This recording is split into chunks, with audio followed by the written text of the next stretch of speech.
किसके लिए भेजे हो? किसके लिए भेजे हो? भजन बिन नरक में तुम्हें जाना पड़ेगा, कोई बचा नहीं सकता। हे मां, अगर मानव योनि मिल जाए, इस मानव योनि में हमें सौभाग्य से अवसर मिल जाए, तो मानव को सबसे पहला काम करना चाहिए, अपने लक्ष्य की ओर दृष्टिपात करना चाहिए। अर्जुन महान क्यों है? अर्जुन उस तालाब में मछली को नहीं देखता, मछली की आंख को देखता। मैंने कल कहा था हम सब अर्जुन हैं। ये पूरा ब्रह्मांड पूरी मछली है, और इसी ब्रह्मांड में, इसी मछली में हमको सिर्फ आंख देखनी है। आंख क्या है? बोले मोक्ष ही आंख है, हरि मिलन ही आंख है। ये मत देखो यहाँ कोठी बंगले खड़े, ये मत देखो यहाँ गाड़ी किसकी है, यहाँ मत देखो ये औलाद किसकी है, यहाँ मत देखो ये पत्नी पति किसके हैं। यहाँ अगर देखना है तो सिर्फ ये देखो कि मोक्ष किस किस को मिला है और मुझे कैसे मिलेगा। अगर अर्जुन की तरह निशाने पर रहेगी तुम्हारी नजर, तो तुम्हें जैसे अर्जुन को द्रौपदी मिल गई, तुम्हें मोक्ष मिल जाएगा, कोई दो राय नहीं इसमें। अभी मत बजाओ, जब घर में आके समझ लो तो बजा लेना। घर में जाके बजाओ, कौन कह रहा है ताली? हाँ, घर में बजाना है, अभी मत बजाओ। घर में बजाना सुना नहीं?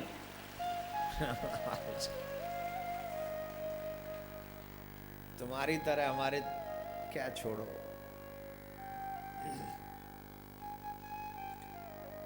हे मां, मनुष्य योनि का उद्देश्य है मोक्ष प्राप्ति। पूरे जीवन भर क्या करना चाहिए? बोले पूरे जीवन भर भगवान को मनाने की कोशिश करते रहना चाहिए। क्या करना चाहिए? उसको मनाने की। अभी आप किसको मनाने की कोशिश करते हो? बचपन में मम्मी पापा को मनाने की कोशिश, जवानी में बीवी को और हस्बैंड को मनाने की कोशिश, बुढ़ापे में नाती और पंती को मनाने की कोशिश। बचपन में मम्मी पापा प्रसन्न नहीं हुए, जवानी में हस्बैंड वाइफ प्रसन्न नहीं हुए, बुढ़ापे में कोई नाती प्रसन्न नहीं हुआ। अब ले ले झुंझुना बजा ले ले, जा डूब मर पानी में। यही होगा लखनऊ में कोई जहाँ हो लगा। पर जे भगवान के पास में एक खिलौना लेके ले झुंझुना लाया हूँ जी। भगवान पूछे का करके आया मानव योनि को जी? बोले जी मैं तो ऐसी गया ऐसी आया, कोई मानो ही ना। बचपन में माँ बाप मनाए वो नहीं माने, जवानी में वो ये जी वो जी मनाए वो नहीं माने, बुढ़ापे में वो नेक सा भी नहीं माना। भगवान बोले आ गया? बोले जी आ गया। बोले चल अभी यमराज के यहाँ तेरी माँ चटनी बनवाऊं, चटनी बिना नॉन मिर्च की, बिना टमाटर की। ये कौन सी चटनी? बोली ये मानव चटनी। कौन सी चटनी है? मानव की चटनी। और महाराज बढ़िया सा माँ किससे कूटते हैं वो? यहाँ चटनी किससे कूटते हो आप? मिक्सी में बनाते हो ना, स्विच ऑन चटनी बन गई, है ना? स्विच ऑन चटनी बन गई। वहां ऐसा मॉडर्न टाइप स्टाइल नहीं, वहां तो वही सिलवटना वाली चटनी अभी भी। कसम से यमराज का एक दूत इधर खड़ा हो जाता है, एक इधर, और बीच में उसको डाल लेता है चटनी को, और फिर वो सिलवटना भी बहुत भारी है लोहे का, और जब उसके ऊपर चकाचक बेलन चले, सिलबटना छोड़ दो, गलती हो गई, बोले ना और जान दे, अब के बार भेज दो, बोले मौका गंवा दिया प्रभु। बोले अब याद कर रहा है, और एक बार कस के थोड़ा सा। जिम जाते ना वो कहते और 1 किलो बढ़ा ले, बढ़ाते रहते, एक हफ्ते बाद और 4 किलो बढ़ा ले, फिर और बढ़ा ले, फिर वो यहाँ से ऐसे निकल जाता है। बोले क्या है ये? वो जिम है। और यमराज के दूत बढ़िया जिम में उसको बिना कोई ये बढ़िया फिट फाइन करके फिर उसको नेक्स्ट उसमें डाल देते हैं तालाब में। वो तालाब क्या? बोले चारों तरफ आग ही आग लगी हुई है। बोले क्या? बोले वहां पर सिकाई ढंग से नहीं हुई, अब और कर। क्यों? बोले तुमने मानव जीवन गंवा दिया, अवसर गंवा दिया, और बीता हुआ अवसर वापस आता नहीं है।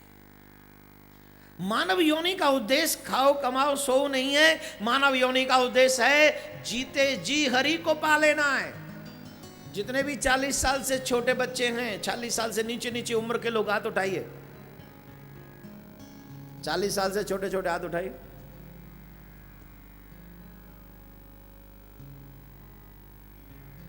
ऊपर ही रखना, नीचे नहीं करना। मैं एक बात कह सकता हूं, तुम अपने इस उम्र का सही उपयोग कर रहे हैं, सही दिशा में जा रहे हो आप लोग। कितने अनमैरिड बच्चे हैं, हाथ उठाइए। लखनऊ आना मेरा सफल हो गया, सफल हो गया। 60 साल से ऊपर कितने? ये देखो, ये देखो, मजाक नहीं, 60 से ऊपर देखो, घर से ही नहीं निकले, ये शीत लहर चिपक गई तो आज ही भागवत सप्ताह पूर्ण, ये जीवन सप्ताह पूर्ण हो जाए। इसीलिए कहता हूं जवानी में कथा सुनने आया करो। क्यों? बोले अगर जवानी सुधर जाएगी तो जिंदगानी सुधर जाएगी, और जवानी बिगड़ गई तो मेरे प्यारे तेरी कहानी बिगड़ जाएगी। इसलिए जवानी सुधार ले, जिंदगानी सुधर जाएगी। बुढ़ापा तो सुधरा किस पे है? सुधरा बुढ़ापा तो वो कैंसर है जिसका इलाज है ही नहीं, वो भी लास्ट स्टेज पे है। बोले 2 महीने जियोगे बस। बुढ़ापे तो जीवना कैसे, 2 महीना जीवे को कापा तो कल ठोकर लगे और राधे राधे। बहुत से बुजुर्ग कल कथा में नहीं आएंगे, बोले महाराज बहुत गंदा बोलता है बुढ़ापे में। आपके लिए नहीं बोलता हूं मैं, इन बच्चों को समझाता हूं। बुढ़ापे में आपके दादा हैप्पी नहीं, दादी हैप्पी नहीं, तो तू हैप्पी कैसे हो जाएगा? बुढ़ापा तो सबको दुख देता है। इनसे पहले जो बूढ़े हुए वो भी, हमारे बाद जो बूढ़े होंगे वो भी। बुढ़ापा सबको दुख देता है। ये पर्सनल किसी एक की बात नहीं है, ये सबकी बात है। इसलिए जवानी को सुधार लो, जिंदगानी सुधर जाएगी। यही कपिल देव भगवान अपनी मां को कहते हैं, मानव योनि का उद्देश्य ईश्वर प्राप्ति है। मां ईश्वर को पाना चाहिए।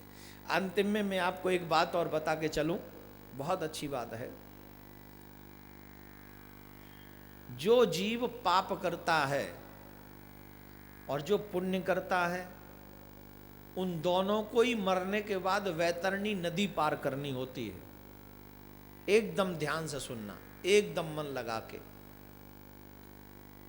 और जो 60+ हैं वो तो और ही सुन लो, क्योंकि अभी से सीख लोगे तो थोड़ा बहुत तुम्हारा काम आएगा, क्योंकि अब टाइम नजदीक है। वैसे तो सबको सीख लेना चाहिए, क्योंकि टाइम का कोई भरोसा नहीं, कब कौन चला जाए। बुजुर्गों का थोड़ा रूल वाइज भी तो तैयार रहना चाहिए ना आपको। पापी मरे या पुण्यात्मा, दोनों को ही वैतरणी नदी पार करनी होती है। और मरने के बाद पहली बात तो ये समझ लीजिए, हम मरते नहीं हैं, शरीर मरता है, हम नहीं मरते। जो मैं बोल रहा हूं मैं नहीं मरता हूं, जो बोल रहा है मेरे अंदर वो कभी नहीं मरता है। जो ये शरीर आपको दिख रहा है ये मरता है, ये शरीर मरता है। और जब ये शरीर मरता है तो दुनिया की नजर में हम सिर्फ शरीर है, आत्मा नहीं है। अब अगर शरीर काम का है तो आत्मा गई कि शरीर गया? पहले तो ये बताओ। जीव गया, जिसको आप जीव कहते हो, वो गया कि शरीर गया? ये बताइए ना जोर से, जल्दी। क्या गया? शरीर तो नहीं गया। ये दुनिया आपके शरीर को प्यार करती है कि आपके जीव को? हैं? शरीर को। तो शरीर तो अभी भी पड़ा है, शरीर तो सिर्फ जीव ही तो निकला है, शरीर तो अभी भी पड़ा है, लेकिन फंक्शन नहीं कर रहा कोई भी। जैसे मोबाइल तो हो लेकिन बैटरी चार्ज ना हो तो मोबाइल डेड है। जो जीव है वो आपका चार्जर है, वो आपकी पावर है। अब मोबाइल के लोग हैं, जल्दी समझ जाएंगे भाषा। अगर आपका मोबाइल चार्ज ना हो तो क्या बैटरी चार्ज रखती है उसे? नहीं, उसको पावर बैटरी को चार्ज करता है, और बैटरी जब तक जिंदा रहती है तब तक मोबाइल काम करता है। ठीक वैसे ही हमारे अंदर जो पावर है आत्मा का पावर है, वो जब तक रहता है तब तक ये शरीर रूपी मोबाइल काम करता है, और जिस दिन वो पावर निकल जाता है ये शरीर डेड हो जाता है, फंक्शन कुछ भी नहीं, कोई no SMS, no call, no anything, फिर कुछ नहीं होने वाला। लेकिन दुनिया के लिए शरीर मर गया, आप तो मरे नहीं, क्योंकि हम तो मरे नहीं, हमें तो पता है हमारे अंदर एक सूक्ष्म शरीर है जिसको जबरदस्ती खींच कर यमराज के दूत पश्चिम दिशा की ओर लेकर जाते हैं, और वहां पर वैतरणी नदी है, उस वैतरणी नदी को पार हमें अपने आप करना होता है। मैं कथाओं में कई बार बता चुका हूं, वैतरणी नदी में पापियों के लिए जल नहीं है। जब कोई पापी व्यक्ति उस वैतरणी नदी पर जाता है तो वो पापी जो जब पहुंचते हैं तो वो नदी जो है वो नदी जल की नहीं है, काय की है, वो मलमूत्र की है, पीप की है।